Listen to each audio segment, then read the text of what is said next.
Je m'appelle Anthony. Salut. Salut, ça va? Ça va? Ouais, c'est cool. Tu sais pourquoi il y a autant de monde? Ah ouais, son dernier cours a eu un certain succès. Et t'en as pensé quoi? J'ai détesté. J'ai adoré. Ce prof est brillant. Un but de sa personne. Des techniques pédagogiques super originales. Je le trouve Mystérieux. louche et inutilement sévère.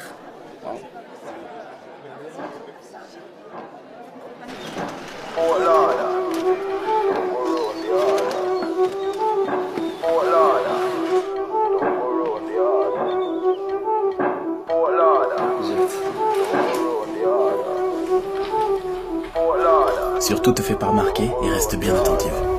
Pourquoi? Parce que c'est le meilleur.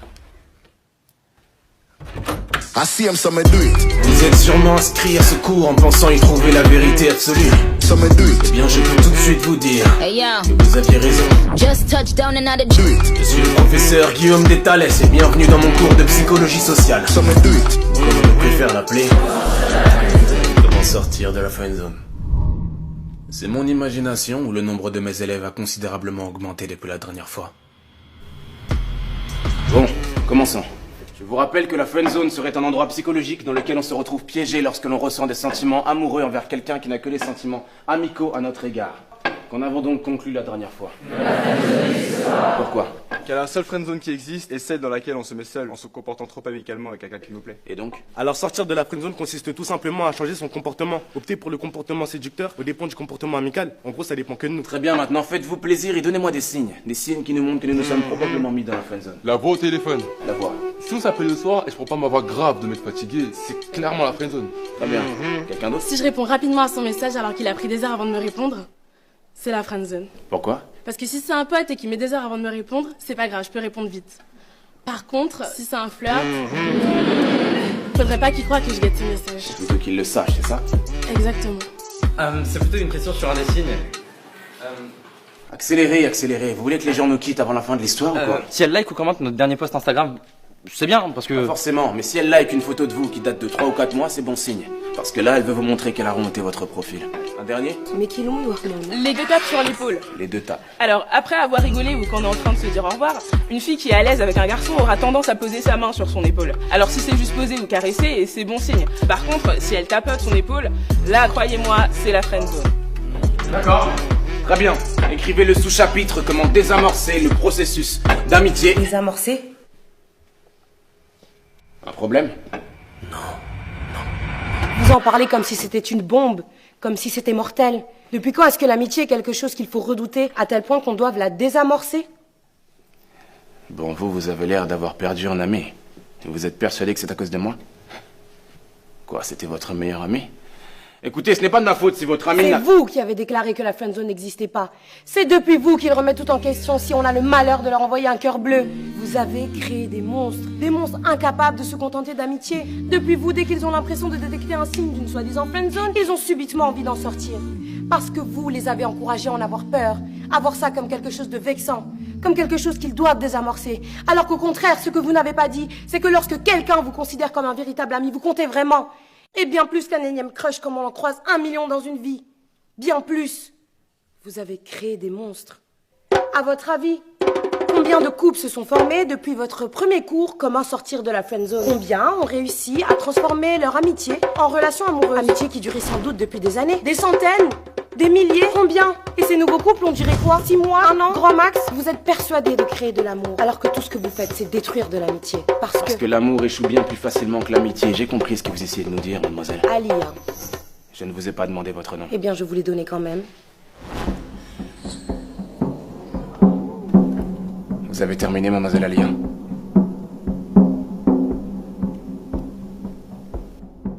Reprenons. Vous avez créé des monstres.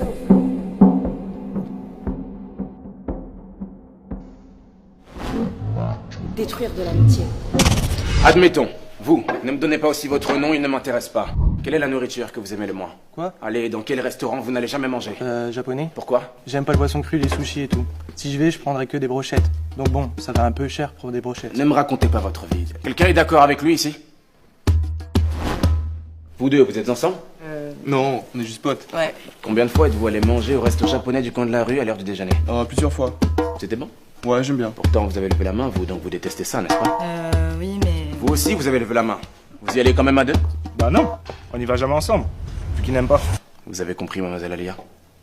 Votre théorie dit que j'ai détruit l'amitié. Mais dans le cas 1, votre soi-disant ami va venir manger des sushis avec vous et des petites brochettes en vous cachant qu'il déteste ça. Tandis que dans le cas 2, votre ami vous dira qu'il n'aime pas ça en prenant le risque que vous y alliez avec quelqu'un d'autre. Et alors? Dans le cas 1, c'est-à-dire dans le cas d'une friendzone, votre ami n'est pas lui-même. On fait tous des compromis en société. Là, il s'agit simplement de poisson cru. Mais jusqu'où ira votre ami friendzoné pour vous plaire, consciemment ou inconsciemment? Il calquera ses goûts sur les vôtres, cachera sa vision de la vie s'il a l'impression que vous en avez une opposée. Par exemple, il ne vous exposera pas son avis sur la peine de mort s'il a l'impression que vous êtes contre alors que lui est pour. Pourtant, c'est ce que devrait faire un ami, car un ami est juste lui-même et ne cherche pas à paraître comme le gendre idéal. S'il vous a avoué ses sentiments, comment pouvez-vous être sûr que vous étiez attaché à votre meilleur ami et pas plutôt au masque qu'il revêtait pour vous plaire? Si c'est ce genre d'amitié que j'ai détruit, y a pas mort d'homme. Reprenons. Nous allons donc voir comment désamorcer une amitié naissante en plusieurs étapes. Une amitié non voulue, une future friendzone. Vaut mieux tenter de la désamorcer ou y mettre fin plutôt que de faire semblant, n'est-ce pas? Je vous rappelle que la friendzone n'existe pas. D'ailleurs, quelqu'un ici saurait comment détruire une amitié sincère et réciproque. Pas une naissante, mais une sincère et réciproque. Allez, un peu d'ingéniosité. Dites-moi comment détruire une amitié sincère et réciproque. En créant de la jalousie? Non. En prenant ses distances? Non. Et si vous nous donniez la réponse tout de suite? Parce qu'on va donner toutes les réponses possibles et inimaginables et vous allez nous donner la réponse géniale auquel personne n'aurait jamais pensé. Alors, épargnez-nous tout suspense, non? Le premier qui trouve la réponse à ce problème valide son semestre automatiquement. Instantanément. Quelle est la seule et unique façon de détruire une amitié sincère et réciproque? Comment on peut être sûr que vous avez la réponse? Peut-être que vous choisirez la meilleure réponse d'entre nous et vous direz que c'est celle que vous attendiez, alors que vous ne l'aviez même pas. D'accord. J'écris la réponse ici.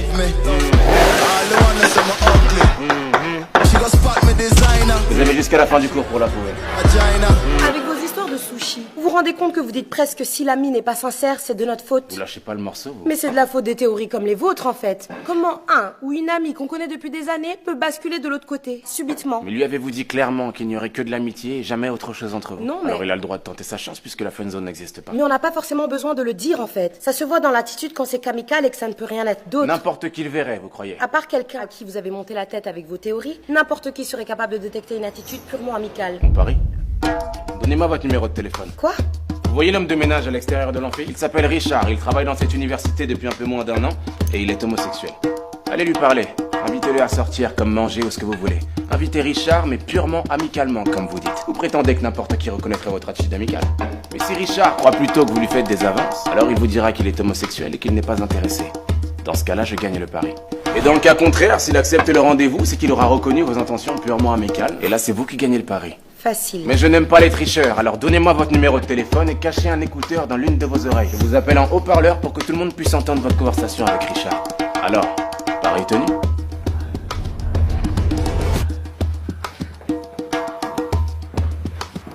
Salut. Je prends un peu l'air. Ce cours est super ennuyant. Oh, soyez un peu plus crédible. Voyagement, va. Ouais. Vous avez déjà fait de la psychologie sociale? La conseillère d'orientation, ça compte.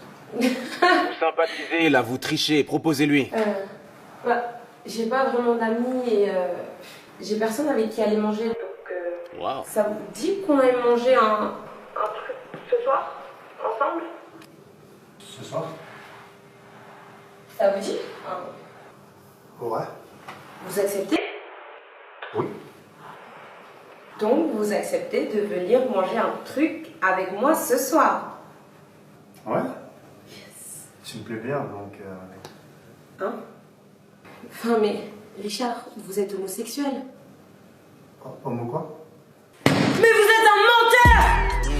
J'ai gagné. Mais vous m'avez dit qu'il était gay! Je ne vous avais pas fait croire qu'il était gay. J'aurais fait autrement! Oui, vous n'auriez pas été vous-même. Là, le croyant gay, vous n'aviez aucune crainte de lui plaire, alors vous avez eu une attitude amicale tout en étant vous-même. Mais il a quand même cru que vous lui faisiez des avances, parce que chacun a sa sensibilité. J'ai gagné.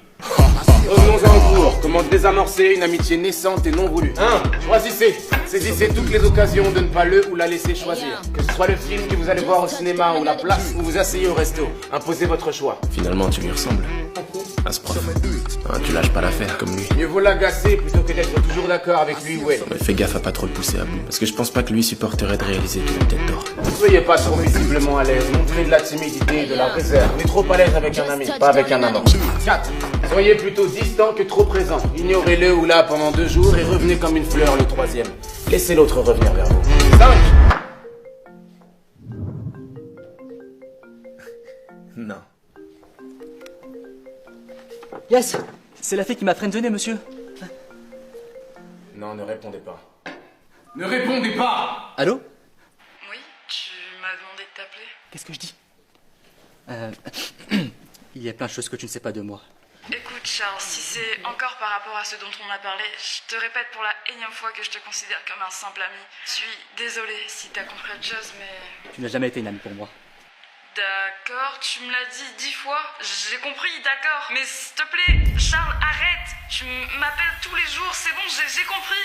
Tu commences réellement à me faire peur, en fait. Lâche l'affaire, s'il te plaît. Allô? Alors c'est bon? Elle va me rappeler, c'est ça? C'est quoi la prochaine étape? Vous allez me sortir de la friendzone, monsieur? Hein? La friendzone n'existe pas. Asseyez-vous et fermez-la. Vous ouvrez encore la bouche sans que je vous ai donné l'autorisation et je vous mets à la porte à tout jamais. Vous avez compris? C'est vous.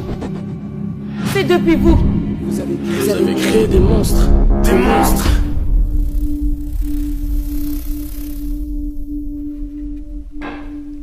Mademoiselle Alia, je suis désolé que vous ayez coupé les ponts avec votre meilleur ami, simplement parce que mon cours l'a poussé à être sincère avec vous. Désolé qu'il vous ait menti depuis le jour de votre rencontre. Je suis désolé qu'il n'ait pas continué à ravaler ses sentiments sans vous le dire, pour que vous puissiez garder un ami fidèle, un toutou, qui va toujours de votre sens et qui vous regarde avec des yeux pleins d'étoiles pour vous permettre de faire le plein de confiance en vous et votre petite personne. Je suis désolé. Mais ne nous faites pas croire que vous ne le saviez pas. Vous faites semblant d'être remonté contre moi et mon cours, alors que vous n'arrivez simplement pas à avaler le fait qu'il vous estimait bel et bien comme un énième crush comme on en croise 1 million dans sa vie. Il était votre meilleur ami. Mais vous n'êtes visiblement pas assez bien pour être la sienne. Faites avec.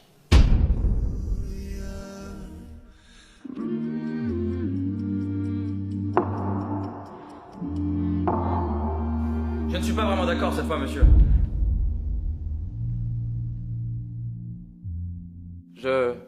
Enfin...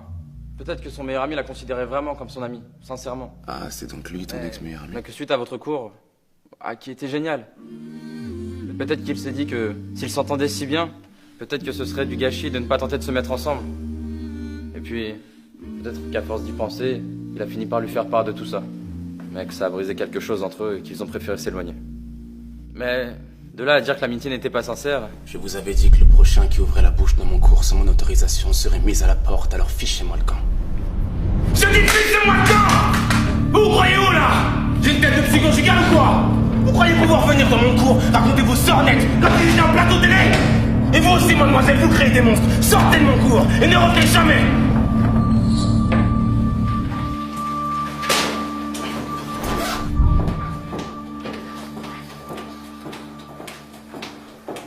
Ce prof est complètement malade.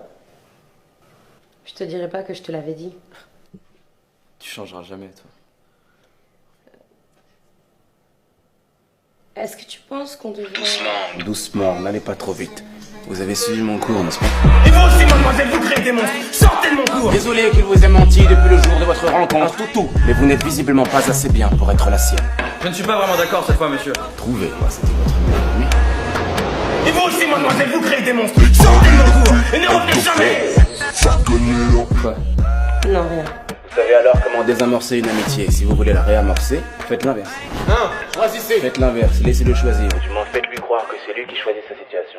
Si tu m'avais dit ce que tu pensais comme tu l'as dit tout à l'heure, j'aurais peut-être mieux compris. Étape 2. Mieux vaut l'agacer que d'être toujours d'accord avec lui ou elle. Faites l'inverse.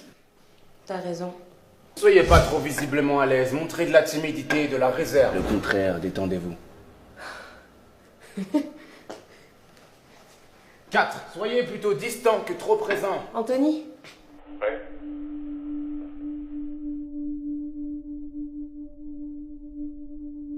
La friendzone n'existe pas. C'est un endroit psychologique dans lequel on se retrouve piégé lorsqu'on a fait une erreur comportementale. Ça arrive, ça se rectifie. Tu sais, on peut aller parler et manger à la pizzeria, là où on avait l'habitude d'aller. Mais l'amitié est un choix. La refuser en est un aussi. Non. Si vous vous choisissez de détruire cette chose inestimable délibérément pour je ne sais quel état d'âme, quelqu'un ici saurait comment détruire une amitié sincère et réciproque. Vous ne pourrez vous en prendre qu'à vous-même. Allons plutôt manger un burger. J'ai jamais aimé les pizzas. Les deux